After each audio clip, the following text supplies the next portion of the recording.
بسم اللہ الرحمن الرحیم۔ السلام علیکم پیارے دوستو۔ یزید کی ابتدائی زندگی اور حالات و واقعات اور اس کی زندگی پر اگر نظر ڈالی جائے تو معلوم ہوتا ہے کہ یہ نوخیز اور الگ قسم کا نوجوان ہے۔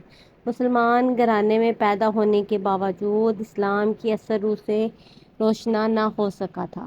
یہی وجہ ہے کہ وہ اسلام اور اسلامی تعلیمات سے یکسر بازی تھا، اور وہ دینداری سے ہٹ کر اگر انسانی اقدار قوانین کی بات کی جائے تو اس نے ان کو بھی پامال کرنے میں کوئی کسر نہ چھوڑی تھی۔ یعنی وہ علانیہ اپنی ماں، بہن، بیٹیوں تک کو شہوت کا نشانہ بناتا اور ان کے ساتھ نکاح کو جائز قرار دیتا تھا۔ بیان کیا جاتا ہے کہ حضرت عبداللہ رضی اللہ تعالی عنہ مدینہ کے ان بزرگوں یعنی سرداروں میں سے تھے، اور آپ اس وفد کا حصہ تھے جو اہل مدینہ کی طرف سے یزید کے حالات معلوم کرنے کے لیے یزید کے پاس گئے تھے۔ آپ کے پاس آپ کے 8 بیٹے بھی تھے۔ وہاں سے واپسی پر یزید نے آپ کو بطور خوش آمدید 1,00,000 درہم دیے اور آپ کے بیٹوں میں سے ہر ایک کو 10,000 10,000 درہم دیے۔ اس کے علاوہ وہ انہیں سواریاں اور ہلٹیں بھی دیں۔ اور جب عبداللہ مدینہ منورہ پہنچے تو لوگ پوچھنے لگے کہ بتائیں وہاں کی کیا خبر ہے، آپ نے یزید کو کیسا پایا؟ آپ نے فرمایا، میں ایک ایسے شخص کے پاس سے آ رہا ہوں، اگر میرے ان بیٹوں کے علاوہ کوئی بھی میرا ساتھ نہ دے تو میں پھر بھی اس سے ضرور جنگ کروں گا۔ لوگوں نے کہا کہ ہم نے تو سنا ہے کہ اس نے آپ کی خوب عزت و توقیر کی ہے، آپ کو کچھ مال متاع سے بھی نوازا ہے۔ آپ نے فرمایا، ہاں یہ تو اس نے کیا ہے، اور یہ سب کچھ میں نے اس لیے قبول کیا کہ اس کے ساتھ میں اس کے خلاف تقویت حاصل کروں گا۔ یہ سن کر لوگ بھڑک اٹھے اور آپ کے ہاتھ پر بیعت کر لی۔ ایک زمانے میں اہل مدینہ نے بنو امیہ کو مدینہ منورہ سے نکال دیا اور اعلانیہ یزید کی برائی بیان کرنے لگے۔ سامنے یزید کے خلاف حضرت عبداللہ کے ہاتھ پر بیعت کر لی۔ پھر حضرت عبداللہ نے فرمایا، اے قوم، خدا سے ڈرو، بس خدا کی قسم ہم نے اس وقت تک یزید کی بیعت نہیں توڑی، یہاں تک کہ ہمیں خوف ہوا کہ ظلم اور زیادتی کے سبب کہیں ہم پر آسمان سے پتھر نہ برس پڑے۔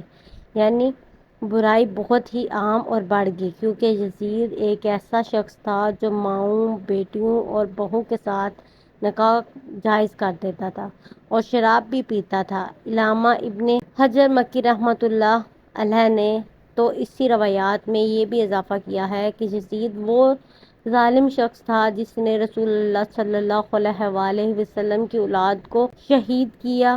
ناظرین، یہ ایک متفقہ روایات ہے جو تاریخ کی درجنوں کتابوں میں موجود ہے۔ اس کے مطابق حضرت عبداللہ بن حنطہ رضی اللہ تعالی عنہ نے یزید کے ذہنی افکار کو بڑی وضاحت سے بیان کیا۔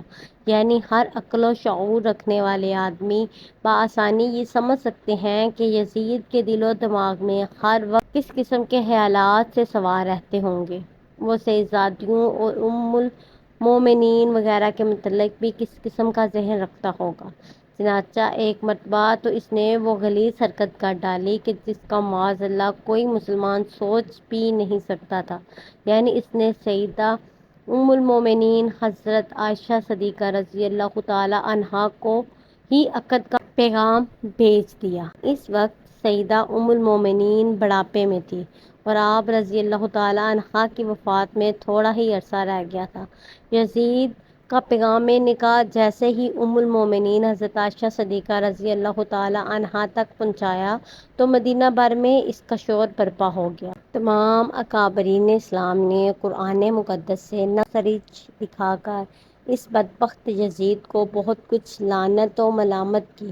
یہ بات جب یزید کے والد معاویہ تک پہنچی، آپ رضی اللہ تعالی عنہ نے کسی نہ کسی طرح اس بڑھتے ہوئے فتنے کو شخص کو اپنے انتقام پر خاموش کر کے روک دیا اور ہرا دیا، یعنی معاملے کو طول دیے بغیر ہی ہر کسی کو خاموش کروا دیا۔ اس واقعے کا ذکر شاہ عبد الحق رحمۃ اللہ علیہ نے اپنے مشہور زمانہ کتاب میں اس مقام پہ کیا ہے کہ یزید کے جوان مرنے کی وجہ ہے۔ آپ لکھتے ہیں کہ ایک تو یہی ہے کہ اس بدبخت نے حضرت ام المومنین سے عقد کی کوشش کی اور دوسرا یہ کہ اس نے حضرت امام حسین رضی اللہ تعالی عنہ کا خون ناحق بہا دیا۔ ہم مزید دیکھتے ہیں کہ خداوند عالم امہات المومنین کو رسول اکرم صلی اللہ علیہ وآلہ وسلم کی تعظیم و تکریم کے لیے امت پر حرام گردانا ہے، اس لیے یہ عورتیں جنت میں بھی پیغمبر